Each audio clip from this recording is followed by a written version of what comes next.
Hello. I stand here today as witness to that truth. This election is about all of us, as is the resolution of this moment. I acknowledge that former Secretary of State Brian Kemp will be certified as the victor in the 2018 gubernatorial election. But to watch an elected official who claims to represent the people in this state baldly pin his hopes for election on the suppression of the people's democratic right to vote has been truly appalling. So let's be clear. This is not a speech of concession. Because concession means to acknowledge an action is right, true, or proper.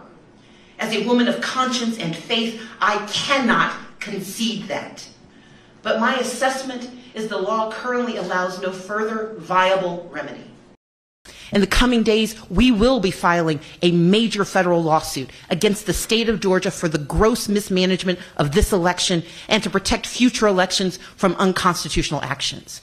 We will channel the work of the past several weeks into a strong legal demand for reform of our election systems in Georgia.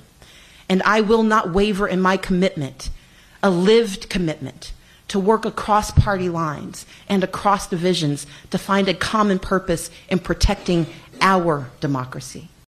We all understand the challenges and the complications. However, this year, more than 200 years into Georgia's democratic experiment, the state failed its voters. You see, despite a record high population in Georgia, more than 1 million citizens found their names stripped from the rolls by the Secretary of State, including a 92-year-old civil rights activist who had cast her ballot in the same neighborhood since 1968. Parents stood in the fitful rain in 4-hour lines, watching as less fortunate voters had to abandon democracy in favor of keeping their jobs and collecting a paycheck. Eligible voters were refused ballots because poll workers didn't think they had enough paper to go around. Ballots were rejected by the handwriting police.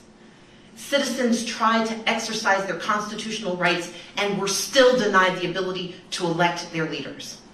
Under the watch of the now former Secretary of State, democracy failed Georgia.